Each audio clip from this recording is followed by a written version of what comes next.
یہ کرپشن جو ہے نا ساری ہماری اپنی گند کی وجہ سے نہیں ہے، ویسٹ نے ہمیں ان عادتوں میں مبتلا کیا ہے. تھاؤزنڈز میں نمبر تھا بیوروکریٹس کا جو ڈوئل نیشنل ہے. یہ ہمارے ہاں سب سے میسنو کردار جو ہے نا وہ بیوروکریسی کا ہے. اس سیریز میں جو اسٹیبلشمنٹ کا لفظ استعمال کر رہے ہیں وہ صرف کسی ایک محکمے یا ادارے کے لیے نہیں کر رہے ہیں، بلکہ ریاست کے ان سارے اداروں کے لیے کر رہے ہیں. جسم میں ہمارا اس کا اسٹرکچر ہے، اس کو فساد آلود کیا جا سکتا ہے تو ریاست کو بھی فساد آلود کیا جا سکتا ہے.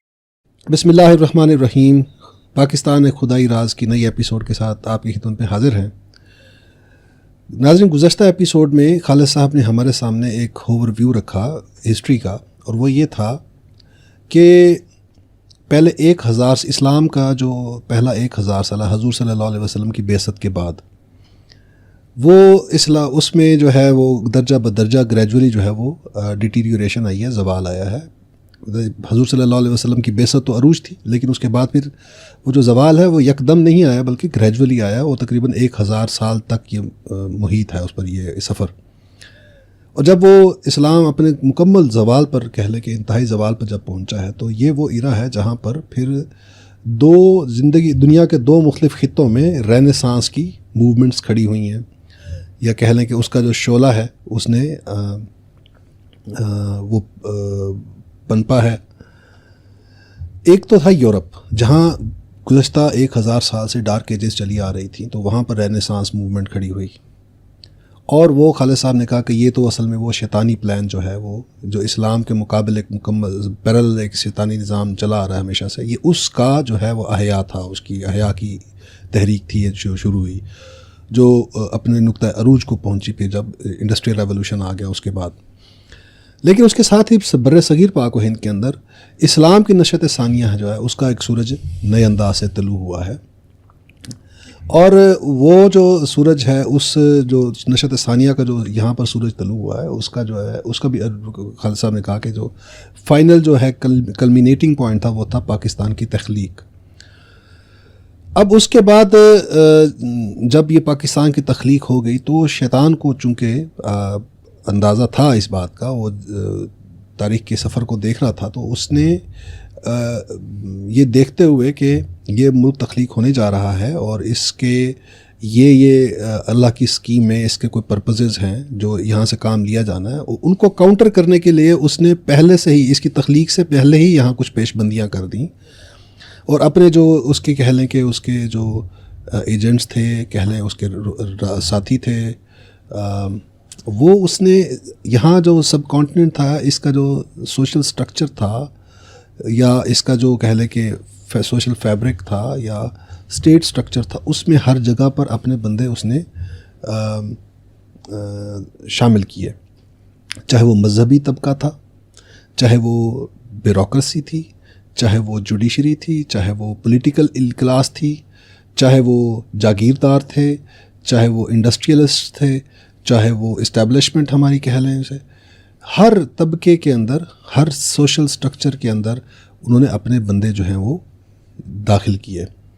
اور پھر اس کے بعد جو پاکستان کا سفر شروع ہوا ہے تو اس میں پھر وہ جو بندے جو کہ انہوں نے اپنے سٹرکچر کے اندر ہمارے سٹرکچر میں پہلے سے ہی گھسا دیے تھے، ان لوگوں نے پھر جو پاکستان جس پرپز کے تحت پاکستان کو تخلیق کیا گیا تھا اس سے بالکل 180 کے اینگل پر پاکستان کا جو ہے سفر کو موڑ دیا یا موڑنے کی کوشش کی. اور یہ سفر جو ہے یہ مسلسل 2022 تک چلتا رہا، ہمیں نظر آتا ہے. تو یہ ایک میں نے تمہید باندھ دی آپ کے سامنے ایک بریف سی. تو اب ہم خالد صاحب کے پاس چلتے ہیں، دوبارہ تھوڑا سا اس کو کھولتے ہیں اس بحث کو جو خالد صاحب نے تھوڑی سی اشاروں میں ہمیں بات کی. خالد صاحب، آپ نے جو یہ تمہید پچھلے پروگرام میں ایک باندھ دی تھی، میں جب اس کو اپلائی کرنے کی فیز میں آتا ہوں تو یہاں پر پاکستان جو ہے وہ تخلیق ہو جاتا ہے، اور اس کی تخلیق کے بعد جو کچھ ہوتا ہے یہاں پر یعنی اس نظریے کی سپورٹ میں یا اس کی ڈائریکشن میں جو بھی ایفرٹ ہوتی ہے، جو بھی کوشش ہوئی ہے، اس کو ہمیشہ اس طبقے کی طرف سے کاؤنٹر کرنے کی کوشش کی گئی ہے. اس میں ایک بڑی سگنیفیکنٹ جو چیز ہے وہ تو سب سے پہلی جو ہمیں نظر آتی ہے وہ ہے قائد اعظم کی شخصیت. کہ قائد اعظم جو ہے ان کا ایک پورا ایک اسٹرگل ہے، پورا ایک ان کا وہ نیریٹو ہے جو انہوں نے بلڈ کیا ہے، اور اس نیریٹو کو بالکل جا کر 180 پر چینج کر کے پھر ہمارے نصابوں میں شامل کر دیا گیا. وہ کیا تھا جو قائد اعظم کے ساتھ کیا گیا ان کے امیج کے ساتھ. پھر ساتھ ہی ان کے ایڈجسٹنٹ لیاقت علی خان ہیں. اور میں چاہوں گا کہ آپ یہ تھوڑا سا یہ جو قائد اعظم ہیں لیاقت علی خان اور اس کے ساتھ جو 1956 تک کا جو آئین ہے یا 1958 تک جب تک کہ مارشل لا نہیں لگ گیا, یہ جو ٹائم پیریڈ میں جو کچھ ہوا ہے اس نظریے کی تفویض کی خاطر یا اس کی ترفع کی خاطر, اس کی ترقی کی خاطر, اور اس کے اینٹی جو کچھ ہوا ہے وہ اس کا ایک خلاصہ اگر آپ ہمارے سامنے پیش کر دیں تو. اصولی بات تو پچھلی دفعہ آ گئی تھی الحمدللہ, لیکن یہ کہ چلیں آپ اس کا انطباق بھی اگر چاہتے ہیں تو تھوڑا سا ہم اس کا نقشہ جو ہے نا وہ کھینچنے کی کوشش کرتے ہیں کہ دیکھیں یہ چیز تو بالکل سامنے ہے. قائد اعظم کا یہ ایک کہہ لیجیے کہ ان کے بارے میں یہ خیال یا تاثر کہ وہ بہت کھرے انسان تھے, وہ جھوٹ نہیں بولتے تھے, یا عام آج جیسے ہم سیاستدانوں کو دیکھتے ہیں کلا بازیاں کھاتے ہیں, اس طرح کا کوئی قائد اعظم کی طرف ان کے دشمنوں نے بھی ایسی کوئی چیز ان کی طرف منسوب نہیں کی. وہ بہت اسٹریٹ فارورڈ انسان تھے, جو دل میں ہے وہ زبان پر ہے. تو اگر انہوں نے بار بار اس چیز کا اعادہ کیا کہ ہم پاکستان اس لیے حاصل کرنا چاہتے ہیں تاکہ دنیا کو اسلام کے اصول حریت و اخوت و مساوات کی جھلک دکھا سکیں, تو جو 11 اگست کی تقریر جو ایک مشہور و معروف تقریر ہے وہ اس کے ساتھ لگا نہیں کھاتی. تو اگر ان کی وہ تقریر ہے تو اس کا کوئی سیاق و سباق بالکل ہی اور ہے, وہ ان کی اس پوری شخصیت کے ساتھ میچ نہیں کرتا. تو یہ اس کا ریکارڈ بھی تو اویلیبل کہیں نہیں ہے خاص. یہ ایک علیحدہ کہانی ہے, ٹھیک ہے. ویسے تو یہ کہا جاتا ہے نا مطالعہ پاکستان میں یہ شامل کر لیا گیا, تو جو اصل مطالعہ پاکستان میں وہ ہوتا یہی ہے, جو بندہ خود چوری کرتا ہے نا وہ دوسرے کو دیکھ رہا ہوتا ہے یہ کیا چوری کرے گا. تو جنہوں نے مطالعہ پاکستان کو خود بگاڑا ہے نا وہ سمجھتے ہیں کہ جو موجود ہے وہ بھی بگڑا ہوا ہے. تو ابھی کل کی کہانی کو کیا لکھیں گے, یہ جو پاکستان نے 4 روزہ جنگ لڑی ہے تو اصلی جو ہے نا مطالعہ پاکستان سامنے آ گیا, تو وہ سارا سچ ثابت ہو گیا دوبارہ. صحیح بات ہے. مطلب ہم 65 کی جنگوں کے بارے میں اپنے بچپن میں جو کچھ ہم نے پڑھا, لیکن جوانی کے دور میں جو چینجز کی گئی ہمارے کریکولمز کے اندر, اس سے تو سارا کچھ لگتا تھا کہ یار ہمیں جھوٹ پڑھایا گیا, دھندلا ہو گیا تھا وہ سارا, بلکہ گھنا گیا تھا. تو یہ دوبارہ تازہ ہو گیا نا سارا, تازہ ہو گیا. تو مطالعہ پاکستان میں ڈنڈی کس نے ماری ہے؟ انہوں نے ماری جنہوں نے 11 اگست کی تقریر ایجاد کی ہے.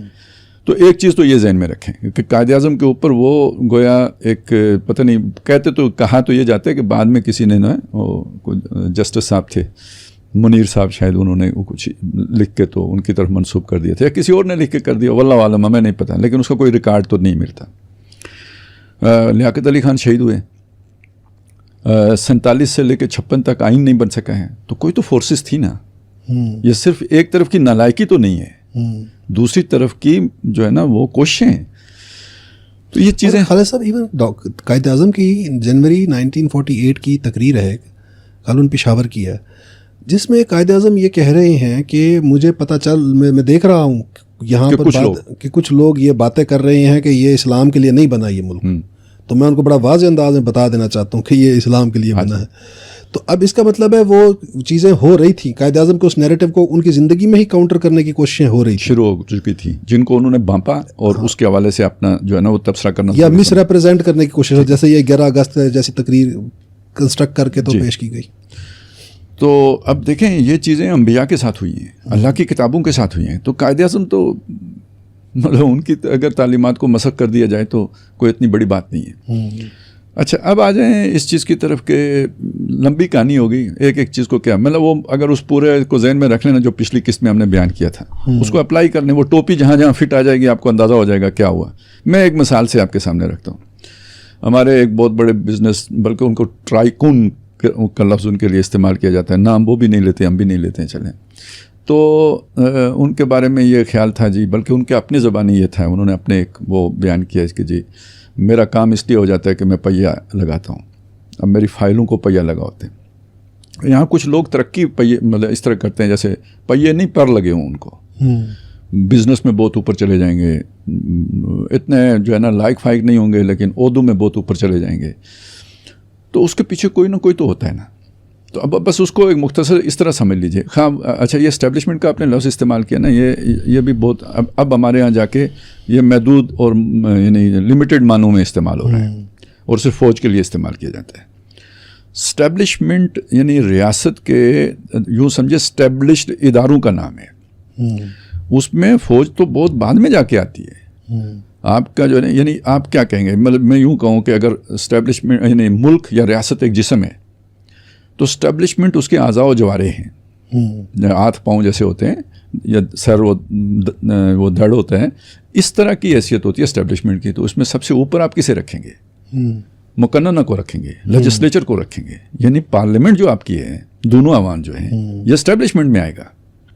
ٹھیک ہے، پھر آئے گا جناب عدلیہ جو بیلنس کرنے کے لیے ہوتی ہے، اس کے ساتھ آئے گی انتظامیہ یعنی حکومت. یہ جتنے مطلب حکومت دیکھیں نا، وزیر اعظم ہے اور اس کے سارے نیچے جو بھی محکمے ہیں یہ سب اسٹیبلشمنٹ کہلائیں گے. مطلب ہماری فوج جو ہے وہ بھی وہ محکمے کے طور پر حکومت کے اندر ایک محکمہ، حکومت کے ایک محکمے کے طور پر آئے گی. تو اب صرف اس کے لیے اسٹیبلشمنٹ کا لفظ استعمال کرنا ہی ذرا اندازہ لگائیں کہ ہمارے تصورات کتنے جو ہے نا پرورٹ ہو گئے ہوئے ہیں. تو یہ سب مل کے اسٹیبلشمنٹ بنتا ہے. تو کم از کم ہم اس سیریز میں جو اسٹیبلشمنٹ کا لفظ استعمال کر رہے ہیں وہ صرف کسی ایک محکمے یا ادارے کے لیے نہیں کر رہے ہیں، بلکہ ریاست کے ان سارے اداروں کے لیے کر رہے ہیں، اسٹیبلشڈ اداروں کے لیے کر رہے ہیں. وہ پورا اسٹرکچر جو ہے، اسٹیٹ کرافٹ جو ہے، اس کے لیے کر رہے ہیں. تو اب دیکھیں جیسے ہوتا ہے نا، نبی صلی اللہ علیہ وسلم نے فرمایا تمہارے جسم کے اندر ایک لوتھڑا ہے اور وہ اگر صحیح ہو جائے نا تو پورا جسم صحیح رہتا ہے، اور وہ خراب ہو جائے تو پورا جسم خراب ہو جاتا ہے. اور سن رکھو وہ دل ہے. اس کا مطلب یہ ہے کہ اسٹیبلشمنٹ میں اندر کہیں جیسے یہ جو جسم ہے ہمارا، اس کا اسٹرکچر ہے، اس کو فساد آلود کیا جا سکتا ہے تو ریاست کو بھی فساد آلود کیا جا سکتا ہے. وہ نظر نہیں آئے گا، مس یوز کیا جائے گا اس کا. تو یہ جو پہیے لگانے والی سرکار ہوتی ہے نا، اور یا پر لگانے والی، تو یہ وہ لوگ ہوتے ہیں کہ در حقیقت جو اپنا ایک علیحدہ نیٹ ورک بنا لیتے ہیں، اندر ہی اندر بنا لیتے ہیں. اور یہ ریاست کی رگوں میں، جیسے انسان کی رگوں میں خون دوڑتا ہے نا، اس طرح یہ ریاست کی رگوں میں ان کے اس نیٹ ورک کی وہ حیثیت ہو جاتی ہے. تو یہ پھر دائیں سے بھی اپنا بندہ لے کے آتے ہیں، بائیں سے بھی اپنا بندہ لے آتے ہیں. یہ پھر ان کا آپس میں ایک بڑا کلوز ریلیشن بن جاتا ہے، اور یہ ایک دوسرے کو سپورٹ کرتے ہیں. اس سے وہ پر لگتے ہیں اور اوپر جاتے ہیں. اور ان کو کیا چیز چاہیے ہوتی ہے؟ رول آف لا ان کو کھلتا ہے. جیسے شیطان کو اللہ کا ذکر کھلتا ہے نا، جو آپ ذکر کریں تو وہ دل میں ٹک نہیں سکتا، اس طرح کسی بھی ریاست میں قانون کی حکمرانی اس نیٹ ورک کو کھلتی ہے. ان کے کام خفیہ ہوتے ہیں، ان کے کام سارے جو ہے نا قالین کے نیچے کے ہوتے ہیں، یہ پیچھے پیچھے سے ملے ہوئے ہوتے ہیں. میرے حساب میں اصل ڈیپ سٹیٹ یہ ہوتی ہے. ٹھیک ہے، اب یہ ڈیپ سٹیٹ یہاں پہ چھوڑ کے کون گیا تھا؟ برطانیہ. تو آپ یہ کہیں یہ برطانوی ایسٹس ہیں، یہ بزنس میں بھی ہیں، یہ جاگیردار تو تھے ہی، یہ علماء میں بھی ہیں، یہ جو ہے نا شیوخ میں بھی ہیں، ہر طرف ہیں، ہر طرف میں. بیوروکریسی میں تو اچھا، یہ ہمارے ہاں سب سے میسنا کردار جو ہے نا وہ بیوروکریسی کا ہے. ابھی وہ خواجہ آصف نے کچھ کھولنا شروع کیے ہیں نا چیزیں، تو وہ تو معصوم سے ہی رہتے ہیں. میں پچھلے رپورٹ پڑھ رہا تھا، اصل سیاہی وہ گولتے ہیں. مطلب میرا رپورٹ ایک میں دیکھ رہا تھا کہ کیا اس میں تھا نمبر، کوئی تھاؤزنڈز میں نمبر تھا بیوروکریٹس کا جو ڈوئل نیشنل ہے. اب آپ کی اسمبلی میں ایک قانون سازی ہو رہی ہے، ٹھیک ہے، اس میں کسی نے ایک پیراگراف یا کہیں ایک پہ لائن ڈال دی، وہ ختم نبوت پہ ضرب آ رہی ہوگی. ہمارے وہ جو اسمبلی میں بیٹھے ہوئے ارکان ہیں وہ کہاں اتنی باریکی سے پڑھیں گے؟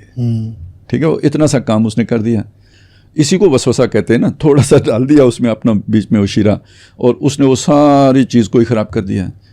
حکمرانوں کو بھی تب پتہ چلے گا. اب یہ اصل میں تو چونکہ مقابلہ چل رہا ہوتا ہے دونوں طرف، یہاں رحمانی فورسز بھی ہیں، تو وہ کسی کے کان میں ڈال دیں گے، وہ پھر اٹھ کے اپنی کسی سیاسی ضرورت کے تحت اس کے خلاف تقریر کر دے گا، جیسے وہ پچھلی ایک اسمبلی میں شیخ رشید صاحب نے کیا. ٹھیک ہے، تو اس طرح وہ چیزیں کاؤنٹر ہو رہی ہوتی ہیں، ڈالی بھی اس طرح جا رہی ہوتی ہیں اور کاؤنٹر بھی اس طرح ہو رہی ہوتی ہیں. تو یہ یہاں پہ کام چلتا رہا ہے. تو خیر آ جائے نا، یعنی آپ یوں سمجھ لیجئے کہ یہ جو ایجنڈا چل رہا تھا نا، اس میں پاکستان 2022 کے بعد یا 25 کے بعد تو نہیں تھا. ٹھیک ہے نا، تو ڈیفالٹ بھی ہو جانا تھا، فوج کی ڈاؤن سائزنگ بھی ہو جانی تھی، ڈی نیوکلرائزیشن بھی ہو جانی تھی، سارا کچھ ہو جانا تھا. جس رفتار سے جہاز نیچے آ رہا تھا، اچانک وہ انجن جو ہے نا چل پڑے. یہ 2022 سے ایک وہ معاملہ شروع ہوا الٹا، یعنی ان کے حساب سے الٹا.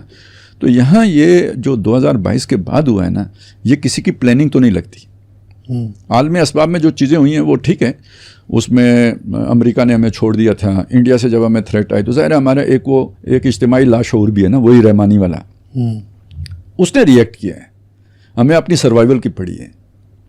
اور اس میں جب ہم نے آگے پیچھے دیکھا تو چائنا کے علاوہ ہمیں کچھ نہیں نظر آیا.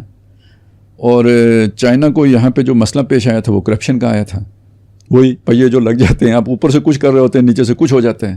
اور یہ عادت ڈالی گئی تھی, ویسٹ نے ہمیں ان عادتوں میں مبتلا کیا ہے. یہ کرپشن جو ہے نا ساری ہماری اپنے گند کی وجہ سے نہیں ہے, اس کو فضا سے بھی خوراک مل رہی تھی. جو باہر سے فنڈنگ آ رہی تھی وہ لوگوں پہ تو نہیں خرچ ہو رہی تھی نا, جن جیبوں میں جا رہی تھی کیا ان کو پتہ نہیں تھا کن کے پاس جا رہی ہے؟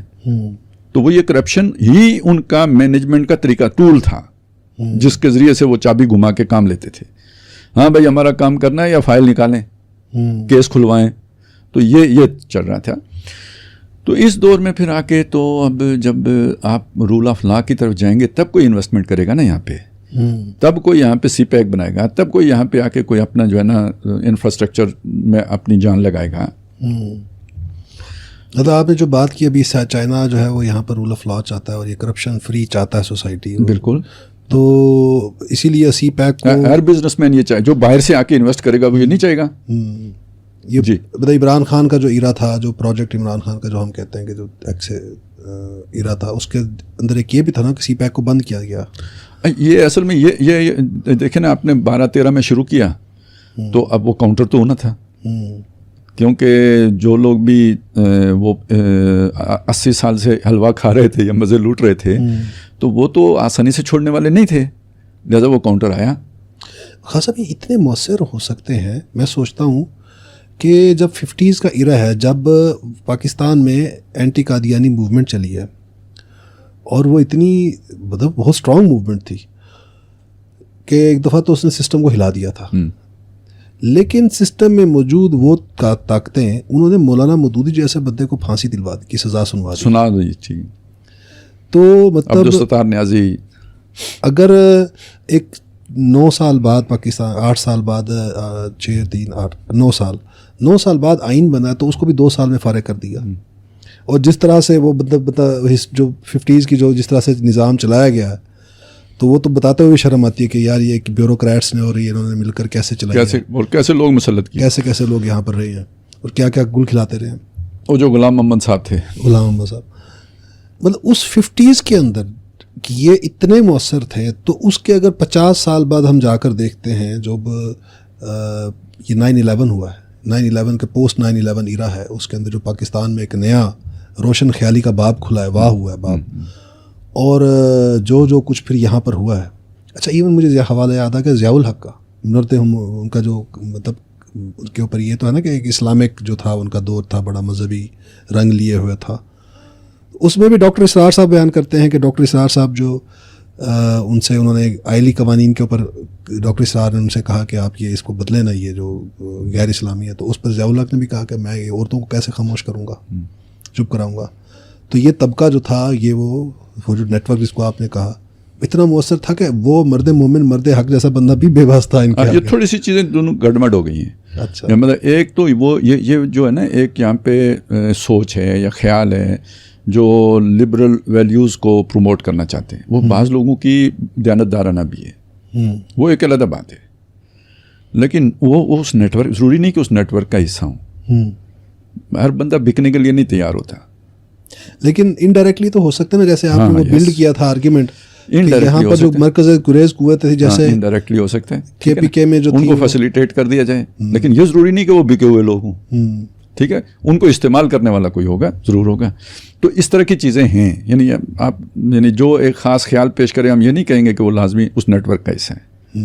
نیٹ ورک اپنے آپ کو پیچھے رکھتا ہے, وہ کبھی سامنے نہیں آتا. وہ بلکہ وہ بڑے عہدوں پہ بھی جانا ان کے لیے اتنا ضروری نہیں ہوتا. وہ ذرا بادشاہ گر ہوتے ہیں, بادشاہ نہیں ہوتے. ایک خاص صاحب یہ نیٹ ورک جو ہے, یہ اس کو آپ نے کہا کہ یہ خفیہ رکھتا ہے اپنے آپ کو پیچھے. یہ ہم 50 52 53 54 سال تو یہ خفیہ ہی رہا ہے. لیکن یہ پوسٹ 9/11 ایرا جو ہے پاکستان کے اندر, وہاں پر یہ نیٹ ورک کھل کر سامنے اصل میں بنیادی طور پہ یہ نیٹ ورک عالمی ہے. پاکستان تو اس کا یوں سمجھے نا ایک ولایا ہو جو نہیں, یعنی ایک صوبہ سمجھ لیں اس کا. بنیادی طور پہ یہ عالمی حکومت کا نیٹ ورک ہے, اس کا یہ پورا سٹرکچر ہے اوپر سے لے کر نیچے تک. تو یہاں پہ چونکہ عوامی سطح پر اس کے لیے قبولیت نہیں تھی تو وہ پیچھے رہا. 9/11 نے وہ اپرچونٹی کریٹ کی ہے نا, اور پھر اس میں جو خاص طور پہ جو ایکسٹریمزم پیدا ہوا, اس ایکسٹریمزم نے جب دہشت گردی کی صورت اختیار کی تو اب وہ دوسرے بیانیے کے لیے موقع بنا, جواز بنا, اپرچونٹی مل گیا. جیسے ابھی جیسے آپ دیکھتے ہیں نا کہ یہ جو بھی ایک فیشزم ایک سیاسی جماعت کی طرف آیا تو جوابی ایک 100% کا راستہ کھل گیا. ٹھیک ہے, یہی ہوتا ہے نا جواب کا, وہ جو ہر عمل کا ایک رد عمل ہوتا ہے. تو وہ اس دہشت گردی کے مقابلے میں پھر آپ نے تو وہ پورا ایک نیریٹو بنانا تھا نا, اپنا بیانیہ بنا, اس میں میڈیا استعمال ہوا, سب کچھ ہوا, لیکن وہ جو اصل سوچ ہے وہ کہاں سے آ رہی تھی, یہ تو وہ بولنے والے بھی اینکرز کو تو نہیں پتا نا, وہ تو بس انہیں 25 لاکھ روپے تنخواہ مل رہی ہے, انہوں نے وہ اپنے تو ہی ہو سکتا ہے سمجھ رہے ہوں کہ یہی ٹھیک ہے, اسی میں فلاح ہے, یہ اور مولوی ہمیں تباہ کریں گے. اور سچی بات ہے جو اس وقت نیریٹو آ رہا تھا مولویوں کا تو وہ تو تباہ کرنے والا ہی تھا, یہ مولویوں کے نام پر آ رہا تھا کہنا چاہیے, یا مذہب کے نام پر آ رہا تھا. تو اس چیز کو سامنے رکھتے ہوئے آپ سمجھیں نا کہ بات ہم یہ کر رہے تھے کہ وہ شیطانی ایجنڈا نافذ کیسے ہوتا ہے اور اس رحمانی ایجنڈے کے مقابلے میں وہ کاؤنٹر کیسے کرتا ہے. تو یہ پورے 80 سال کی پوری تاریخ ہے, یہ ایسے خود بخود تو نہیں ہو رہا, اس کے پیچھے پلان ہے. اور وہ یریدون لیطفئوا نور اللہ بافواہہم, وہ اللہ کے نور کو اپنے منہ کے پھونکوں سے بجھانا چاہتے ہیں. تو آپ کا وہ راز جو ہے نا وہ نہیں چاہتے کہ وہ آگے بڑھے, لیکن وہ اس بڑھانے والا بڑھاتا ہے. واللہ متم نورہ ولو کرہ الکافرون, اور وہ جو کرنا چاہے اسے کوئی روک تو نہیں سکتا. یہ کشمکش آپ یہاں پہ دیکھ سکتے ہیں. اور اس میں وہ جو آپ بات بتا رہے تھے کہ 9/11 کے بعد تو جب وہ کھل کھیلنے کا موقع ملا نا, تو وہ اس کا ایک پہلو وہ ہے کہ وہ کھل کھیلے, اس کا دوسرا پہلو کیا ہے, وہ ایکسپوز ہوئے. اس سے پہلے وہ چھپ کے جو وار کر رہے تھے اب کھل کے کرنا شروع ہو گئے. اور خاص طور پہ 2022 کے بعد جب انہیں دیکھا کہ بھئی یہ تو جب 2-4 ہاتھ لبے بام رہ گیا تھا, تو یہ بیچ میں جو ہے نا یہ نئی رجیم ٹپک پڑی ہے, رجیم چینج انہوں نے الفاظ استعمال کیے نا. ہاں جی, ٹھیک ہے, تو نئی رجیم آ گئی ہے, تو یہ تو ہمارے سارا بالکل ہی جو ہے نا وہ جیسے یاجوج ماجوج کی دیوار کا سوراخ ہونے ہی والا تھا کہ یہ کیا مصیبت آ گئی. اب وہ جو ہے نا ڈسپریشن میں بہت سارے ایسے کام ہوئے, ایک کے بعد دوسرا ایکسپوز ہوتا چلا گیا. اب کچھ ہی چھپا رہ گیا ہوگا میرا خیال ہے, سب کچھ کھل گیا, اور چیزیں ایسی ہیں کہ مطلب اب چھپائی جا نہیں سکتی. اچھا خان صاحب, یہ کیا کیا کھل گیا ہے, یہ جو کیا کیا کھل گیا یہ ہم آپ سے کھلواتے ہیں اپنی اگلی ایپیسوڈ. اور نہ کھلوائے نا, وہ کوئی فائدہ نہیں, بس اتنا کافی ہے. تو یہ جو 2011 کے بعد آنورڈ یہ جب پروجیکٹ عمران خان لانچ ہوا ہے, وہ جو پوسٹ 9/11 جو مشرف کا ایرا تھا اس کے بعد جو تھا, اس میں یہ جو قوتیں تھیں یہ اسٹیٹ کرافٹ کے اندر یا اسٹیٹ سٹرکچر میں ہر جگہ پر ٹھیک ہے سرفس پر آ گئی تھیں, لیکن ان کو عوامی جو ہے وہ مقبولیت نہیں تھی حاصل, قبولیت عوامی قبولیت. یہ اس کو کیسے, وہ جو پورا ایک پروسیس ہے جس میں عوامی قبولیت دلوائی گئی اور اس کو لوگوں کو ایک دجل میں مبتلا کیا گیا, وہ بھی ایک اہم ڈیبیٹ ہے جو کہ کرنے والی ہے. اور کس طرح سے پھر وہ جب تک وہ ڈیبیٹ نہیں کریں گے تب تک ہمیں سمجھ نہیں آئے گی کہ ان کی فرسٹریشن 2022 میں کہ وہ فرسٹریشن جو ہمیں نظر آتی ہے وہ کیوں ہوئی. ٹھیک. تو ناظرین, آج تک ہماری یہ جو ایپیسوڈ ہے اس کا یہیں پر ہم اختتام کرتے ہیں. انشاءاللہ نیکسٹ ایپیسوڈ میں یہیں سے ہم اپنے کنٹینیو کریں گے. تب تک کے لیے اللہ حافظ.